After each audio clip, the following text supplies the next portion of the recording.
My next guest is the founder of Desmond Consultancy. She specializes in helping small businesses with their marketing strategies. Please welcome Alison Desmond.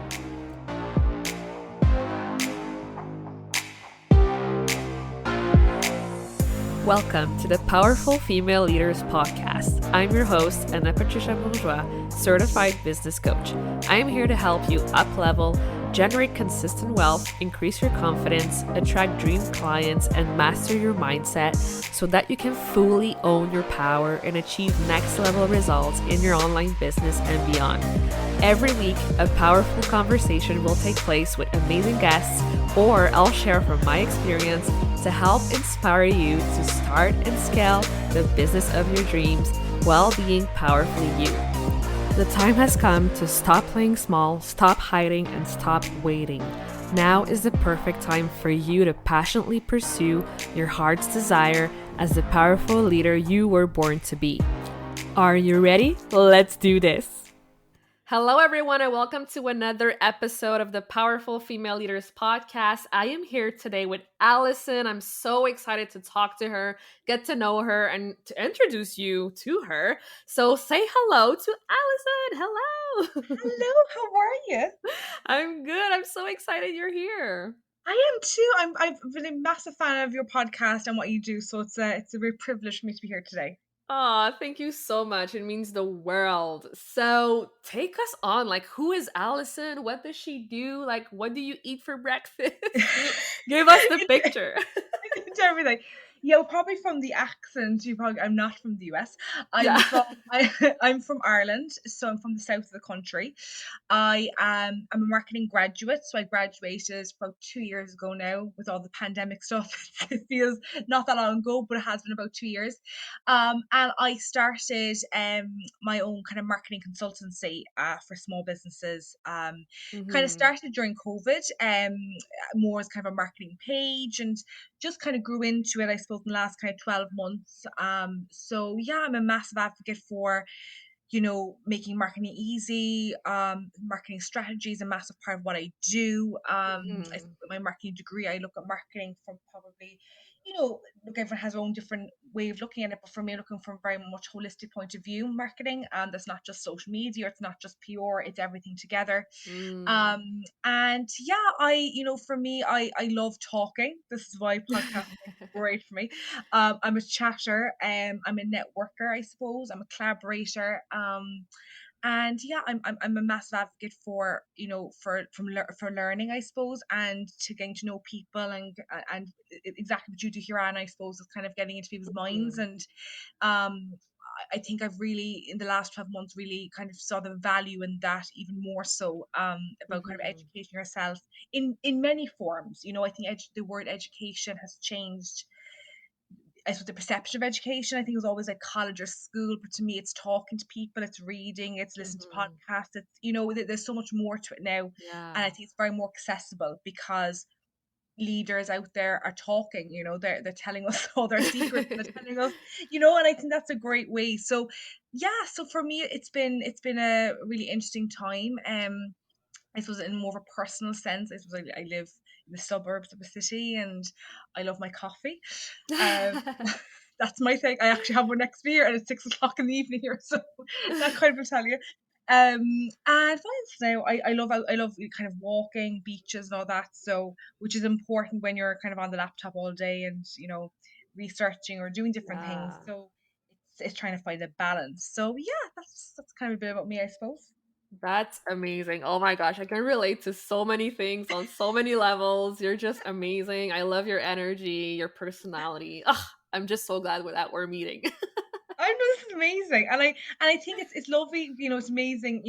I think to connect with people that, even when we just spoke there beforehand. Just Yeah. the vibe you get from people. It's just Mhm. everyone's not like that. Everyone, people are quieter or whatever. That's fine as well. But I love, Yeah. being with people that are like minded like me, but also a bit different because then you kind of learn from them. So it's great. Yeah. Oh, so good. So, so good. So, tell us more about what makes small businesses so special to you and why do Hmm. you work with them? And who especially are they? Like, are they service based, product based? Like, Yeah. who do you actually work with?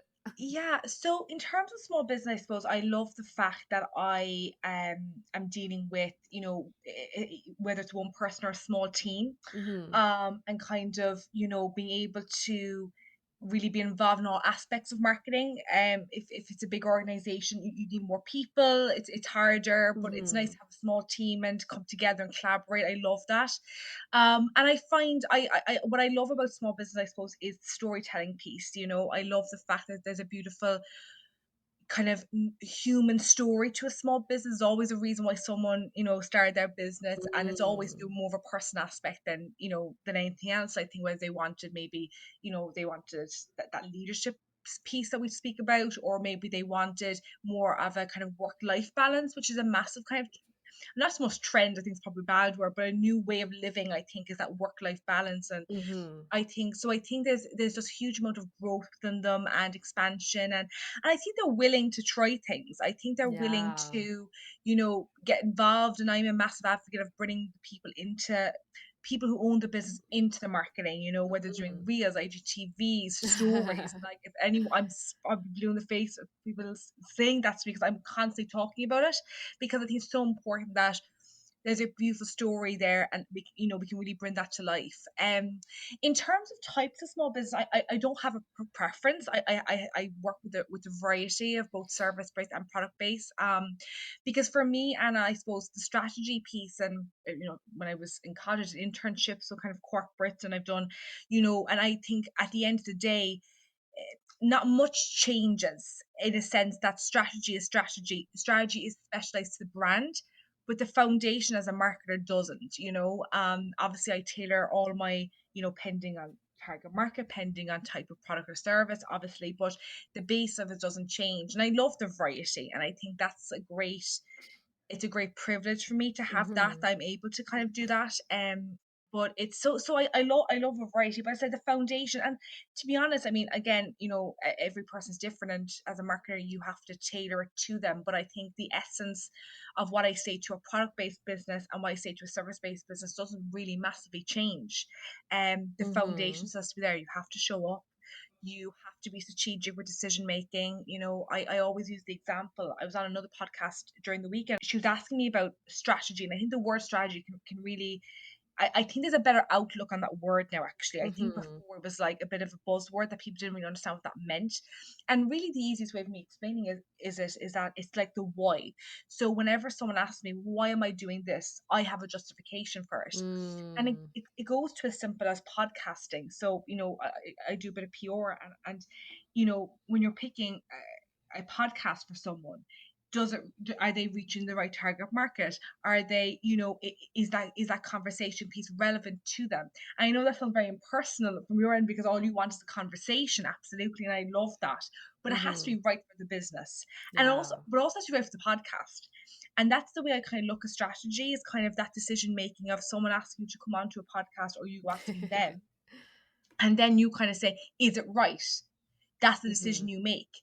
And I think that's where the strategic aspect, and that's where the brand messaging comes in, and your brand persona. So I think that people are getting it more, which is amazing for me to see, that they get Mhm. the benefit of strategy, and what's doing for them. And I think it gives them clarity as well, Anna. I really, really do, that they know that there's Yeah. some sort of focus there, which I think is important. Yeah. Definitely. This is also a lot of like what I work with my clients is getting that clarity around who are we Yeah, talking to? What does our yeah. messaging look like? Like this is a huge part. So I'm glad that you brought that up. Yeah, no, I love that part. Yeah, I think it's such an exciting part, because you really Mhm. get into it, and it's kind of like a therapy session.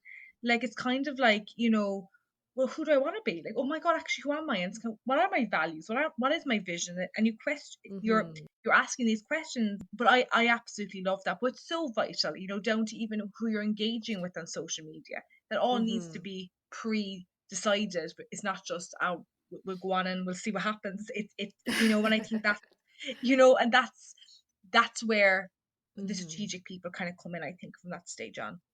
Yes. So I'm curious to know, like, growing up, did you imagine you'd be doing what you're doing today? No, I suppose the short answer is no, probably not. I always probably wanted to not follow the crowd. I feel on reflection that was always there. I moved school in fourth year, which is basically, I know from the US, it's kind of maybe like 16, 17. And I started a business then. I did a business subject. So I chose business as one of my subjects. And I really loved it. And we have this thing in Ireland called a transition year, which is basically a Mhm. year where it's very much based on finding your passion, trying different things, trying different subjects, and it's a nice way of kind of giving you maybe some idea. You do placement, which you kind of work experience, maybe is what you might say. And it was really amazing, and I did business, and I really really fell in love with it.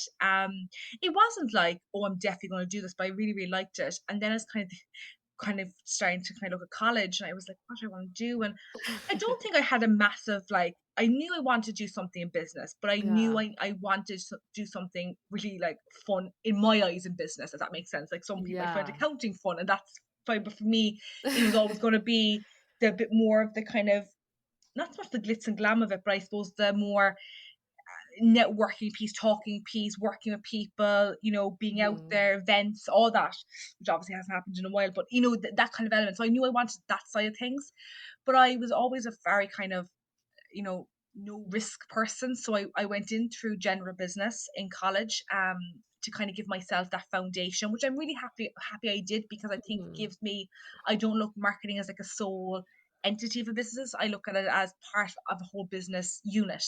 So I suppose that really helped me. And then I specialized in marketing, and I came out, I suppose, and I just, I kind of knew I was struggling about where I wanted to use my knowledge. I got a good degree, and I had good marks, and I was like, thought I had every opportunity there for me, and it was kind of, it was harder than I thought. I think with the next step, I suppose, which is where my podcast came into it, which I finished kind of last month, which was called the What's Next podcast, because I just felt that there was no storytelling of what happens when you leave college. I always kind of thought that it was all going to be perfect, and you kind of go into a job and that's brilliant, but it wasn't the case for me. It was kind of a slower process. Um, but I was always eager to help out, do internships, get experience, and I was kind of hoping that that someday would pay off, and it has. COVID, I've never grown up so much in my life in the last 12 months, to be honest. I found it a really, oh, just like empowering. It was, I mean, it's been very sad and hard moments throughout the last 2 months, like all of us have gone through. But it was an amazing experience for me to really reflect on what I wanted to be, what I valued, who I valued. People, we're going very deep here, but I really did, like, I really Yeah. saw people that you saw true colors on both sides. You saw people who are really nice, and maybe people who aren't so nice. And I've kind of learned, who I want to be surrounded by, which is very important with what I do. Searching, I was upskilling, I took it and I ran with it. Mhm. And I think that, I know there was days where, like, you're tired, and you're like, I say one more course, oh my God, and you're just a bit, but it was a really kind of empowering kind of 12 months for me, I have to say.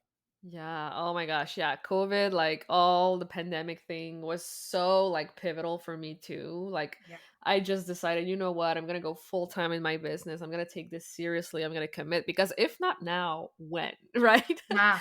So it was true. Yeah, it was truly life changing for me too. So I'm glad that you brought that up as well. Yeah. Yeah. It was amazing. It really was. In that sense, it was amazing. Yeah. Yeah, awesome. So I want to know, like, what's your greatest accomplishment? It can be in life or in business, or if you want to share like a client testimonial or a client journey that you're very Yeah. proud of, like, I would love to hear it. I think it's my own growth. For me to see my growth online has been amazing. Not so much anything else, but just the growth of social, and my growth of my confidence, and my growth of my Mhm. my network that I've built around me. And the fact that I did it all, not even by myself, I had great support, but I felt I did it on my own in a sense. And I don't think I've reflected on it that much, if that makes sense. I think I'm kind of all Mhm. go, go, go, and I need to do this kind of research, or I want to do this, I want this podcast, I want, and I feel sometimes you kind of have to take a step back. But I actually don't think, and I'd love to hear your opinion on this, but I feel there's a time, I don't feel ready to reflect on it yet. And I that might sound a bit bizarre, but I don't, I feel there'll be a moment where I can sit down and really like, and that might be many years for now, that might be the end of this year. I feel just so motivated Mm-hmm. to keep going with it that I don't really want to stop. And I laugh because I'm very much kind of, I'm always on the phone doing research, or, looking at different real ideas, or post ideas, and just kind of surrounding myself with information. And I took a few days off last week, and I felt worse coming back. Like, I actually felt worse. I felt, because I felt my body was just in a shock from it. And I Yeah. was like, I'm not, I love it. Yeah, I get it. I'm addicted to it in a sense. And I think, and that's not something to be proud of. I don't think in any means. I think you can work smarter and work less, to be honest. And I think we're seeing that more. And that's definitely something I'd love to do in the time being. But I think for me, um, it's been the growth, but as I don't think I've had an actual chance to really reflect on that a huge amount in the last kind of 12 months either.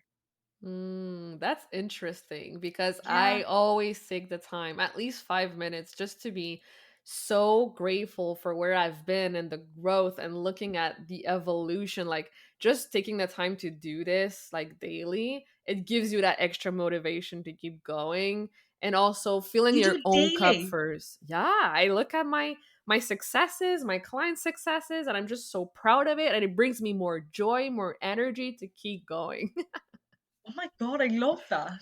Yeah. That's no, that's really, and actually, no, I love that. I need to start doing that, because I thought you were going like once a month, like a day. Seriously, that's incredible. Yeah, no, and I think, I think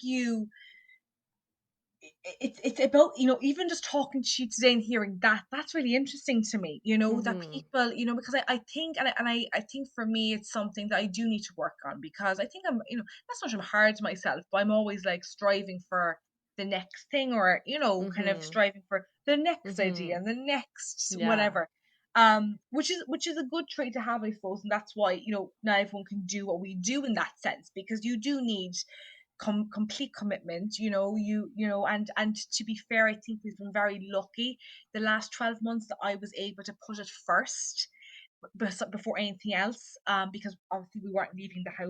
It's been a lot, but there's been, as I said, it's been great positives, but there has been, huge hardships as well.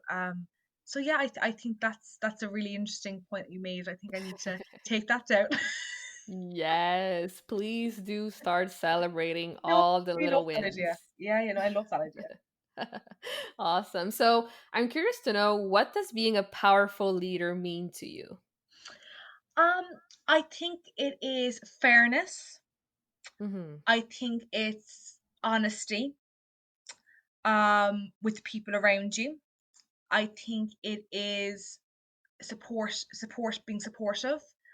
I think it's being collaborative. I think that whether you're intern or whether you're a CEO, you still have a very good insight. You still have a brain you can use, and you can bring ideas to the table.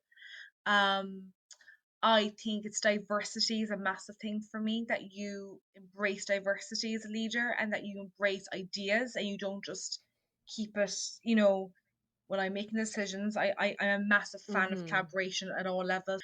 And I just think it's being nice. And I know that sounds such like a cliche, but I really do. I don't Yeah. get why people just can't be nice. Like, it just baffles Mhm. me. It really does, because I just think that it's such a big part, especially, like, never mind if you're working in a corporate business, but especially if you are representing as your own business, you Mhm. know. I just think being nice, I think being approachable is very, very important, and listening. I'm just like naming out loads of things here, but that's who it is to me, And I've seen good leaders, and I've seen not so good leaders, and I think that is the difference, are those traits that they Mhm. don't have. Mhm. And I do think we are in a stage now where that is the difference of I suppose, subordinates and, leaders, is changing, and there is that more collaborative piece. But I do think we still need to talk about it, because it needs to remind people that that is the way to go. with it, and the power of people, I think, is a massive Yeah. thing. I really do. I think the power of people is very special. And I think as a leader, you need that's a very important thing for you to understand, is the power of not Yeah. just one person but people together. Yes, absolutely. It's so funny you say that because yesterday I posted about truly caring for your clients as Yeah, human and being kind and taking the time, to yeah, ask them how they're doing. Like, it's not only like a business relationship, like I really take the time with my clients to know them. yeah. And it makes all the difference. So, yeah, definitely.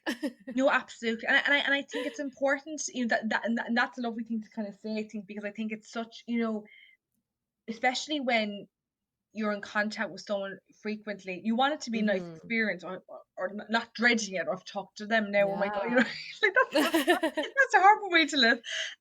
So yeah, no, I totally agree. I think it's just being kind, and I think it's the power of people that they need to understand as well. Being a leader like that, Yeah.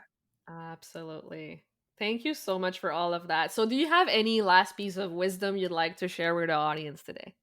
Build your craft, I think, is a massive thing. For me, is constantly learning. Don't ever think you're fully qualified, because I don't think you ever are. I really Mm-hmm. believe that. I don't believe you're ever fully. I believe you learn every single day, and I believe to respect the experts and the leaders in your industry. When I started out, I was like, you know, Mm-hmm. I I saw. Well, I was very naive going into it, but you may see them as, oh, they're competitors, but they're not. They're people who've been in the industry for much longer and have great wisdom to share. And I've learned that so much, and they've been a massive support to me in my learning and my Mm-hmm. growth. Um so I think it's respecting the leaders, respecting your Yeah. network. And I think it's building your craft, and I don't think I understood that until I left college, of like, marketing is a craft. It's not. It's a skill. It's a creative space.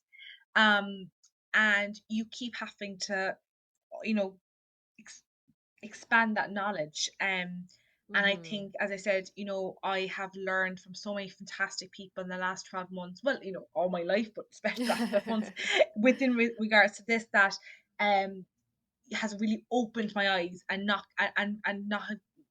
allowed me not to kind of have that tunnel vision, which I think you do have when you come out of college, because everyone learns the same thing, which is fine. That's Mm-hmm. fine. But you need to find your own peace in that, because we all don't think the same. That's not how we all have our own opinions, our own values, our own morals, and that's surrounded by the people around you. So for me, that has been built through the people around me, and I think people need to appreciate that and take that as a real privilege, more so than saying, "Oh, I know it and you don't know it." It's no, we all learn together, and we all have different Yeah. opinions of it. So that's been a massive learning for me, especially, yeah. Absolutely. Oh, thank you so much for sharing that. So, where can people go to connect with you further in the online space? So my most probably active platform is Instagram. I'm massive fan of Instagram. So it's at Desmond Consultancy at on Instagram is my handle, and send me DM, or whatever, send me an email, which is desmondconsultancy@gmail.com. Awesome. Well, go follow Alison. She's amazing. Her spirit will lift you up in no time for sure. Thank you so much, Anna. That was so much fun. Bye. Thank you so much for listening to this episode of the Powerful Female Leaders podcast. If you love this episode, make sure to spread the message, leave a review, and subscribe. I would forever be grateful for you. I also want to hear from you, and I want to know your feedback and your questions for future episodes. So don't be shy, say hi, and send me a message at Powerful Female Leaders Podcast on Instagram. Until then, I'll see you on the next episode.